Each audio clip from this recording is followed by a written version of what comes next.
Sayyid Sajid Pasha Qadri, famous scholar. Like, share and subscribe now. لیکن اللہ پاک نے ابلیس کو بہت سارے موقع بھی عنایت فرمائے، اور یہاں تک کہ بعض روایت میں یہ بھی آتا ہے کہ فائنل موقع اسے جہنم میں ہمیشہ جہنم میں ڈالنے سے پہلے اسے وہاں پر بھی ایک فائنل موقع حشر کے میدان میں دیا جائے گا، لیکن وہ وہاں پر بھی جو ہے انکار کر بیٹھے گا۔ ایسے ہی ایک واقعہ تفسیر در منصور میں موجود ہے۔ حضرت ابو العالیہ رحمت اللہ علیہ فرماتے ہیں کہ جب حضرت نوح علیہ السلام کی کشتی بنی تو حضرت نوح علیہ السلام نے کشتی کے پچھلے والے حصے میں ابلیس کو دیکھا کہ وہ وہاں پر موجود تھا، تو حضرت نوح علیہ السلام نے ارشاد فرمایا تو تباہ ہو جائے، تو برباد ہو جائے، تو ہلاک ہو جائے، تیری وجہ سے زمین والوں پر یہ نوبت آتی ہے، تباہی آتی ہے، اور زمین والے جو ہے تباہ ہو جاتے ہیں۔ ابلیس نے کہا تو میں کیا کروں، یعنی تیرے ہی چکر میں لوگ گناہگار ہوتے ہیں، تیرے ہی بہکانے سے لوگ بہک جاتے ہیں، اور تیری ہی جو ہے یہ سرکشی ہوتی ہے، تیری ہی جو ہے یہ چالاکیاں ہوتی ہے کہ ایک عابد کو تو شیطان بنا دیتا ہے، عالم کو تو جہنم کا مستحق بنا دیتا ہے، تو یعنی کہ لوگوں کو تو ورغلاتا ہے، لوگوں کے ذہنوں میں دل و دماغ پر ان پر حاوی ہو کر انہیں جو ہے گناہوں کے دلدل میں جو ہے تو ڈال دیتا ہے اور ان سے گناہ کرواتا ہے، تو تباہ ہو جا، تو برباد ہو جا، تو ہلاک ہو جا۔ اس طریقے سے آپ نے جملے ارشاد فرمائے۔ ابلیس نے کہا تو میں کیا کروں؟ حضرت نوح علیہ السلام نے فرمایا کہ تو توبہ کر لے۔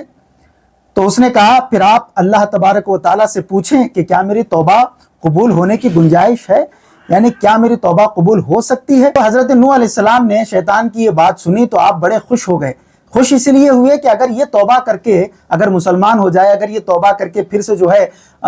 صحیح ہو جائے تو پھر تو جو ہے گناہ کا تصور ہی ختم ہو جائے گا، یعنی لوگ جو ہے جہنم کے حقدار نہیں بنیں گے، کوئی جو ہے تباہ و برباد نہیں ہوگا، کوئی جہنم میں نہیں جائے گا، سارے کے سارے جو ہے جنت کے حقدار رہیں گے۔ تو چونکہ اس کے بہکانے سے لوگ بہکتے ہیں، اگر یہی سیدھا ہو جائے تو مسئلہ ہی ختم ہو جائے گا، نہ رہے بانس نہ بجے گی بانسری۔ حضرت نوح علیہ السلام بڑے خوش ہو کر اللہ تبارک و تعالیٰ کی بارگاہ میں دعا کرتے ہیں کہ اے رب ذوالجلال، شیطان ابلیس جو ہے وہ توبہ کرنا چاہتا ہے، کیا اس کے لیے توبہ کا دروازہ کھلا ہے، کیا اس کے لیے جو ہے توبہ کی گنجائش اب بھی باقی ہے؟ حضرت نوح علیہ السلام کی طرف اللہ تبارک و تعالیٰ کی وحی آتی ہے کہ اے نوح، اگر وہ میرے بندے خاص یعنی وہ میرے محبوب بندے نوح کے پاس حاضر ہوا ہے اور ان کے پاس توبہ کی اس نے جو ہے معروضہ پیش کیا ہوا ہے تو ٹھیک ہے، اگر وہ آپ کے پاس آیا ہوا ہے اور توبہ کرنا چاہتا ہے تو آج بھی ہم اس کے لیے توبہ کا دروازہ کھلا رکھے ہوئے ہیں۔ اس سے کہو کہ حضرت آدم علیہ السلام کو جب ہم نے سجدہ کرنے کا حکم دیا تھا تو اس نے اس وقت سجدہ نہیں کیا تھا، آج وہ حضرت آدم علیہ السلام کی قبر پر جا کر سجدہ کرے تو ہم جو ہے اس کی توبہ کو قبول کریں گے اور پھر جو ہے اسے مقبول مقام جو ہے عطا کر دیں گے۔ اب حضرت نوح علیہ السلام خوش ہو گئے، بولے کہ پروانہ تو نجات کا مل چکا ہے، اور دوڑے دوڑے شیطان کے پاس آئے، ابلیس کے پاس آئے اور کہنے لگے کہ اے ابلیس مبارک ہو، اللہ پاک نے جو ہے تیرا معروضہ قبول کر لیا ہے اور اللہ پاک نے فرمایا ہے کہ توبہ کا دروازہ تیرے لیے ابھی بھی کھلا ہے۔ اب ابلیس نے کہا کہ وہ کیا ہے، مجھے کیا کرنا چاہیے؟ اب وہ بھی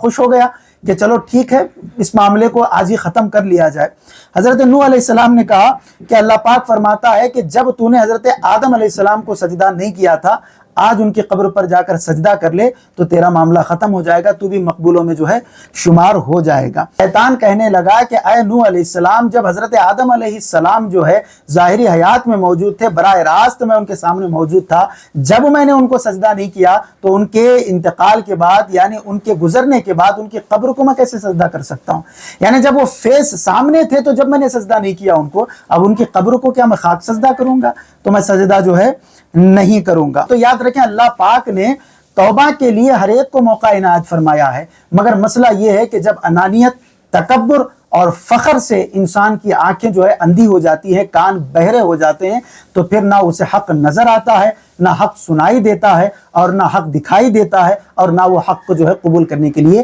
تیار ہوتا ہے۔ اللہ تبارک و تعالی ہم سب کو توبہ پر استقامت عطا فرمائے، توبۃ النصوح کرنے کی توفیق عطا فرمائے۔ السلام علیکم ورحمۃ اللہ۔